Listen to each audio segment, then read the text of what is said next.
নমস্কার, আমি সোমা। আমার আরও একটি নতুন ব্লগে তোমাদের সকলকে অনেক স্বাগত জানাই। কেমন আছো তোমরা সবাই? আশা করছি খুব ভালো আছো। আজ মঙ্গলবার আর এখন বাজে সকালে 7টা। এখন থেকেই তোমাদের সাথে নিয়ে শুরু করলাম নতুন আরেকটি ব্লগটি শেষ পর্যন্ত আমার সাথে থাকার অনুরোধ রইল। আশা করছি আজকের ব্লগটি তোমাদের খুব ভালো লাগবে। এই কিছুক্ষণ আগেই সবাইকে ঘুম থেকে তুলে দিলাম। আমি উঠেছি অনেকক্ষণ, ভোর প্রায়। সমস্ত বাসি কাজ হয়ে গেছে আর এই ঘরটাই গুছানো বাকি ছিল। আর আমার সোনার একটু হেল্প নিয়ে তাড়াতাড়ি এই ঘরটাও গুছিয়ে ফেললাম।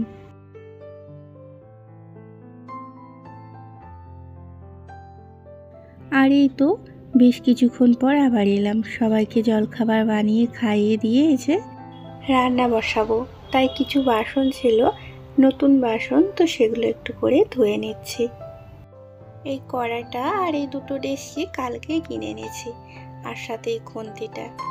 আর এইগুলো বাকিগুলো এগুলো ঘরেই ছিল।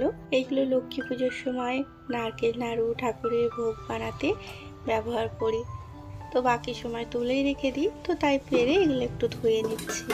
আর যেহেতু অন্নপূর্ণা পুজো, তো আজ একটু পায়েস বানাবো আর কিছু রান্না বান্না করে অন্নপূর্ণা ঠাকুরকে ভোগ দেব। তো সামনের বছরে আমি একটা ছোট্ট অন্নপূর্ণা ঠাকুরের মূর্তি কিনেছিলাম। তো সামনের বছর থেকেই আমি অতি সাধারণভাবে একটু পুজো দিয়ে একটু পায়েস ভোগ দিই। তো তার জন্য সেই ভোর উঠে সমস্ত কাজ গুছিয়ে নিয়ে, আর এই কিচেনটা মনে হয় সকাল থেকে আমার 7বার মোছা হয়ে গেল। সবই ভালো, কিন্তু আমার না আলাদা করে কোনো ওভেন নেই। তো কেনার খুব ইচ্ছা আছে, এবছরটার হয়ে উঠলো না। তো তাই মনটা এত খুঁতখুত করছে না, 7বার আমি এটাকে মুছছি। তো অনেকবার ভালো করে মুছলাম। সকালে উঠেই ডিপ ক্লিন করে নিয়েছি, রাত্রির মোছা ছিল, তো তাও এখনো পর্যন্ত মুছে যাচ্ছি। মনটার মধ্যে কেমনই হচ্ছে একটু, যেহেতু এতে আমাদের আমিষ রান্না হয়, তো তাই। তো আগের বারে সত্যিই চেষ্টা করব একটা ওভেন কেনার। আর সত্যি কথা বলতে কি, আমাদের মতন মধ্যবিত্ত ঘরে সব কিছু চাইলেও সময় মতন পূরণ হয় না, তো তার জন্য একটু টাইম লাগে।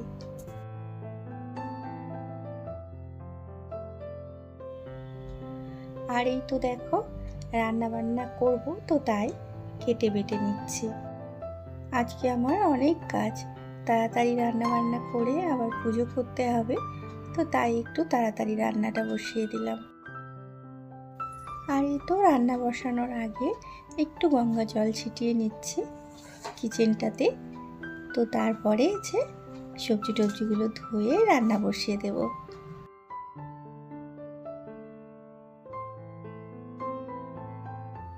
একেবারে নতুন কড়াই, আজকে প্রথম রান্না করব। আর এই তো স্টিকারটা উঠিয়ে নিলাম। একটু তাতিয়ে নিয়ে খুব সহজেই কিন্তু স্টিকারটা উঠে যায়।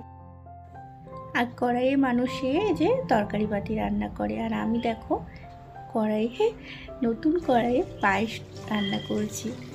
কারণ একটাই বড় হাঁড়ি আছে, তো তাতে ভাত করব। আমরা 6জন মানুষ, তো ছোটোখাটো হাঁড়ি তো হবে না, আর তেমন কোনো বড় জিনিস নেই যে তাতে পায়েস রান্না করব। সবই আঁশ আছে, তো নিরামিষের একটাও নেই।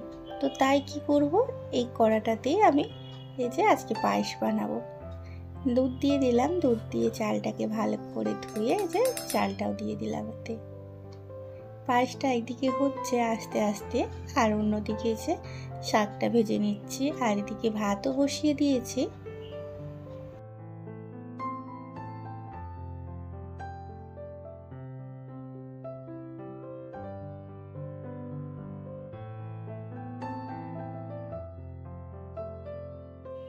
শাকটা ভাজা হয়ে গেছে, আর ওদিকে ভাতটাও হয়ে গেছিল, ফ্যান ঝরাতে দিলাম।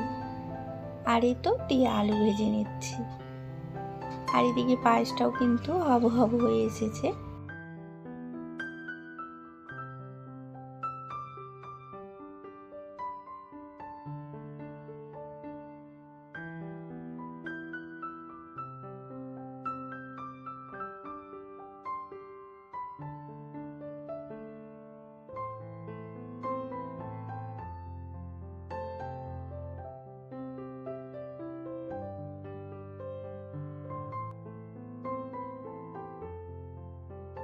আর এই তো আলু ভাজা, শাক ভাজা, ফুলকপি ভাজা সব হয়ে গেছে, আর পায়েসটাও এদিকে হয়ে গেছে।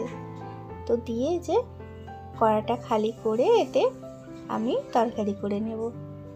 মুগের ডাল করব। মুগের ডালটা একটু শুকনো খোলায় ভেজে একটু ভিজত দিলাম জলে।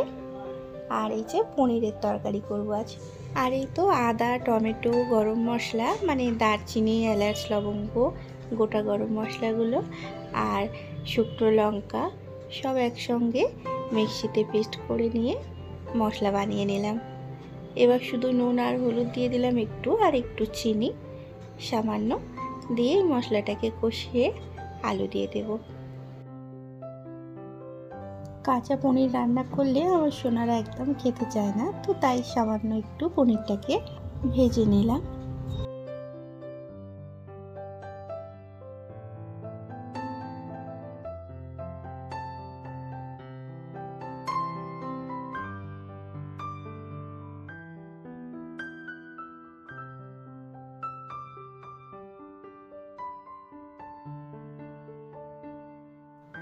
রান্নাবান্না সেরে গুছিয়ে বাগিয়ে মেজে ধুয়ে এই যে চলে এলাম। এবার পুজোটা সেরে নেব। অনেকটা দেরি হয়ে গেল রান্নাবান্না করতে করতে। আর এই তো এদিকে একটা পাটা পেতেছি, পাটার উপরে একটা লাল কাপড় পেতে নিয়েছি। এখানে আমি আজকে অন্নপূর্ণা ঠাকুরটাকে পুজো করব। আর দেখো ঠাকুরটা কত ছোট্ট, একদম ছোট্ট ঠাকুরটা। তো রোজ যেই চালটাতে পাতা থাকে, যেই চালের বাটিটাতে, তো সেই বাটিটা আজকে একটু পাল্টে নিলাম। ওই বাটিটাও খুব ছোট মতন, তো আজকে নতুন চাল দিয়ে এই যে বাটিটাও একটু বড় করে, মানে বাটিটা ছোট বাটিটা পাল্টে, তো তার উপরে এই যে ঠাকুরটাকে রেখেছি। তো চলো এবার আমি পুজোটা দিয়ে দিই।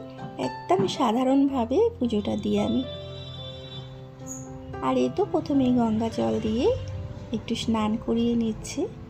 তো তারপরে যে ভালো করে মুছে নিয়ে আবার চালের বাটিটার উপরে ঠাকুরটাকে বসিয়ে দিলাম। তো একটা ঘট পাতবো, যেভাবে লক্ষ্মীবারের ঘট পাতি একদম সেইভাবেই সেমভাবে একটা ঘট পাতবো। ঘটের উপরে একটা ডাব পেলে তো ভালোই হতো, কিন্তু এদিকে ওই শেষওয়ালা ডাব পাওয়া যায় না, কারণ ডাব খাওয়ার জন্য এখানে বিক্রি হয়, আর ওই পুরো একবারে শুধু ডাবটুকুই, কোনো শীষ থাকে না। এদিকে না ঠাকুরের মানে ঘট পাতে নারকেল দিয়ে, এদিকে সব পুজোতেই ওই নারকেল দিয়েই ঘট পাতে। আর এই তো ঘরটাকে সাজিয়ে দিলাম। এবার একটা থালার মধ্যে সিঁদুরের ফোঁটা দিয়ে কিছু চাল দিয়ে ওর উপরে ঘরটা পেতে দিলাম।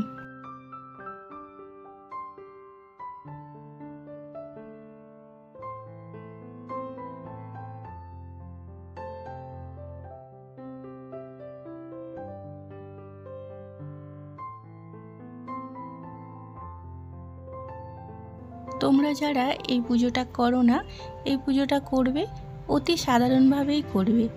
দেখবে যত খারাপ সময়ই আসুক না কেন, কোনো সময় ঘরে অন্ন বস্ত্রের অভাব হয় না। আমি নিজে হাতে নাতে ফল পেয়েছি, তাই তোমাদেরকে বললাম।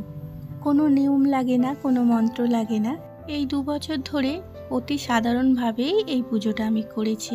আর বছরে তো শুধু ঠাকুরকে একটু পায়েস ভোগ দিয়েছিলাম, এবছরে তার সাথে সাথে একটু রান্না বান্নাও করলাম।